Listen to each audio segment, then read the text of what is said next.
Hi guys, welcome back to the channel. FPL Consult here, and today we're gonna take a look at my Game Week 3 Team Selection video. Now I know I missed a couple of uploads earlier in the week, but that's because as most of you guys knew, I was a little bit sick earlier in the week, but now I'm feeling better and hopefully I can still put out a team selection video. So hopefully the recording process for this one goes well, and I'm able to record it in one take and get it out for you guys.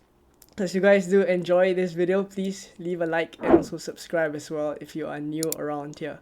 So for game week 2, I think the less said about it the better.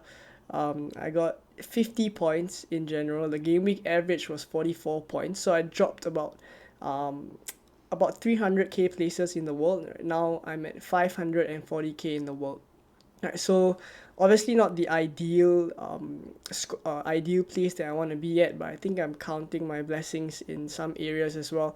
In the defensive department for Gabriel versus Saliba, if I had gone for Saliba from the start, then that would mean that I would be 11 points better off, and basically I think I would be in the top 100k or something, right? But obviously I didn't get the news, I didn't react to the Saliba news fast enough, unlike some of the people who had information on that.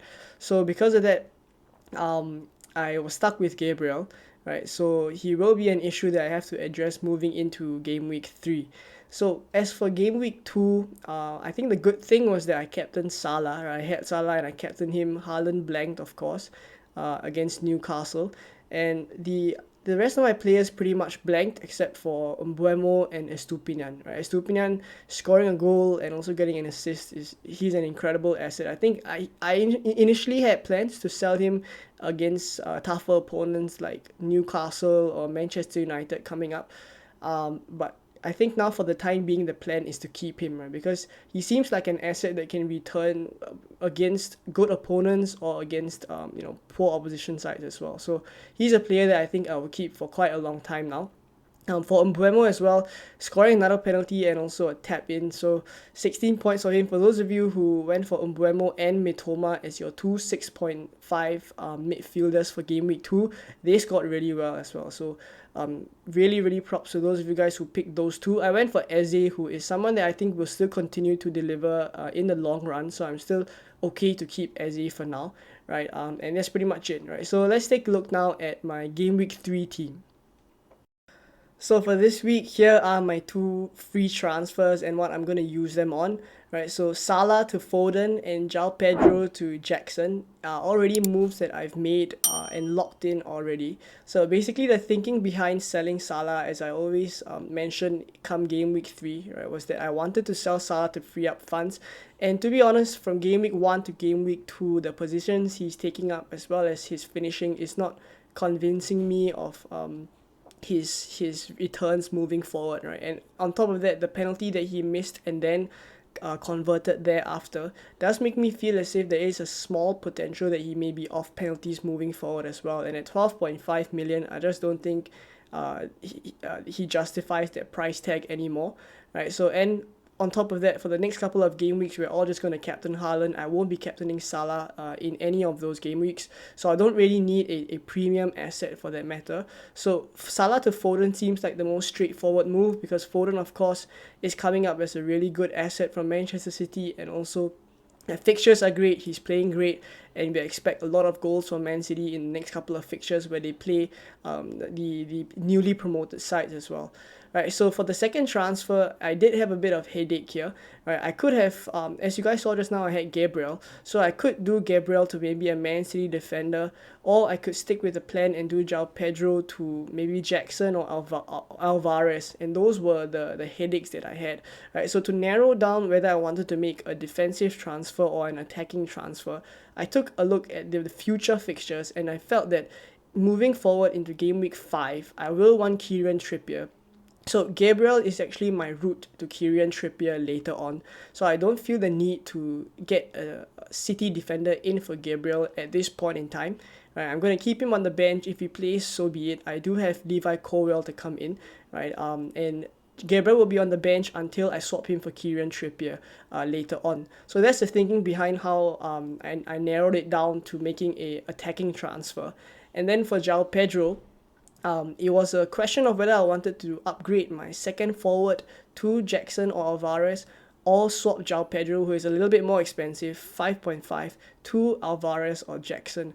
Now the thing is, when I looked at the future transfers as well, I felt that if I did Pedro to Jackson, right, I will have more funds in the bank so that I can do future transfers in the midfield that would not be limited by budget, right? If I had done my 4.5 million forward up to Jackson, maybe, right, that would take up a lot of money in the bank, and maybe I couldn't upgrade my 6.5 later on to a Madison, for example, when he recovers. So for the time being, I still felt like even though João Pedro at the moment seems like he's going to start the West Ham game because Enciso could potentially be injured, I feel like I'd rather have the funds in the bank for the time being.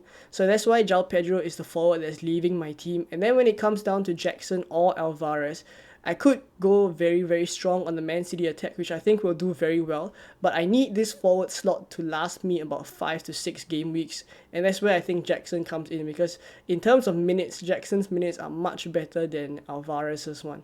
Right, so that's the thinking behind these two transfers. And let's now take a look at how my Game Week 3 team is shaping up after these transfers have been made. So after making those transfers, this is my team for Game Week 3. As you guys can see, I have loads of money left in the bank, 3.4 million, and that's because I've sold Salah. I've used all my 2 free transfers, and the formation that I'm lining up is still a 3-5-2. Now I take a look at this team and I feel like it looks very strong because there are a lot of home fixtures, especially for the defenders, right? So Nottingham Forest at home for Manchester United is a good fixture for Onana. And then for all the defenders, the back three, Estupiñán plays West Ham at home, Colwell and Chilwell both play Luton at home. So hopefully they keep the first clean sheet of the season, and this will come in really handy because I'm doubling on Chelsea defense for this week. In midfield, there's Saka, Mbeumo, Foden, Rashford, and Eze. Now all of them have pretty decent fixtures, right? So, and of course, penalties for Eze and Mbeumo as well. Mbeumo actually scored 2 penalties in his first 2 game weeks, so I think we can count ourselves a bit lucky as Mbeumo owners. That may not be the case every week, but I think aside from that, his open play goal potential is pretty high as well. Right, so Foden as well, looking really good. Rashford, hopefully he starts to pick up and get something against Nottingham Forest. If not, I think his time in my team may be numbered. Now, as for Saka, he may or may not continue to be on penalty, so let's continue to monitor whether he passes the ball to Odegaard to take the penalties or not. We have to see how that situation pans out, and if Odegaard happens to be the one that is on penalties from now on, I think Odegaard will be a better asset than Bukayo Saka. Alright, so that's it for the midfielders. Up front is Haaland captain. I think that is straightforward enough against Sheffield United, who conceded so many shots on target in the first 2 game weeks already. I think it's something north of 40 shots on target. So I feel like Haaland at home, away against Sheffield, I think there's every chance that he's going to go nuclear in that one.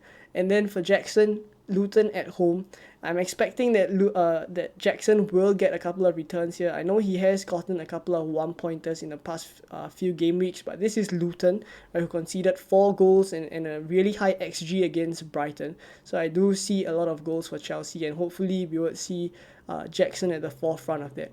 On the bench, I have Turner, Gabriel, first on the bench, and then Osula and Kabore. So in the event that any of my players miss out, I still have Gabriel, who I think there's a chance he will start against Fulham, right? Of course, we never know for sure, but I think because at the moment Tomiyasu is suspended, so I do feel like Zinchenko will fill in for that Tomiyasu spot, and in that case, I feel like because of the way Arsenal are shaping up after the fullback inverts, Gabriel has a better chance of starting that game, right? So let's keep an eye on that, but for now he's on the bench, right? So this is my team for game week 3. Hopefully you guys enjoyed this video.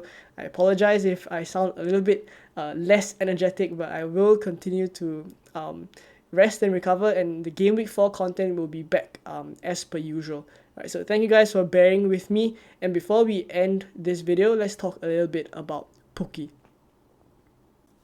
So for those of you new to Pooky, Pooky is a free-to-play football predictions game where it's as simple as you predicting the scores and the outcome of matches, and then you get rewarded based on your predictions. So for game week 2, this was my predictions, and I got one prediction out of the 10 games correct, right, which was the Man City versus Newcastle game, where I predicted Man City to win 1-0. For the rest of the games, even though I didn't predict the exact score, the winners, I did predict the winners correctly, and that gave me some points as well.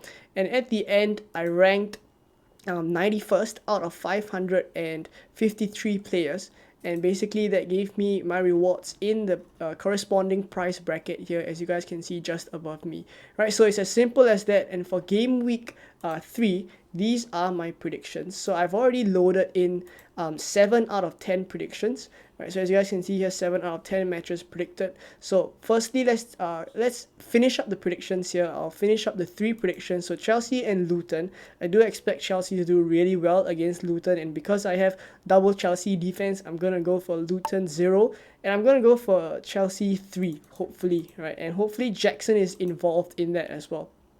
So 3-0 for Chelsea. And then for the other 2 games, Sheffield versus Man City, I expect this to be a landslide for Man City, so I'm going to go 4-0 Man City here.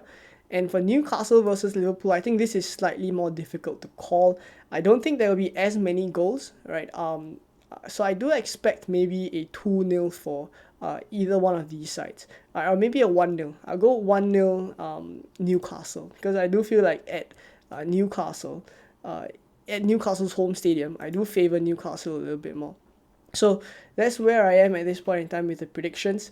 And for those of you guys who do want to try Pooky out for free, there is of course the basic league where you can try your hand at the game, and if you do enjoy this game, you can of course buy a Pooky ball. And basically what it will allow you to do is to gain access into the bigger leagues like the Premier League, as well as the other European leagues as well, and then you can play with the big boys there. So let me know if you guys are interested, and if you are, there is a link in the description down below that you can create an account with and get started right away. Right, so thank you guys for watching to this point, and if you guys did enjoy this video, please give it a like and also subscribe as well if you are new around here, and I'll catch you guys in more Game Week 4 content very soon. Bye bye.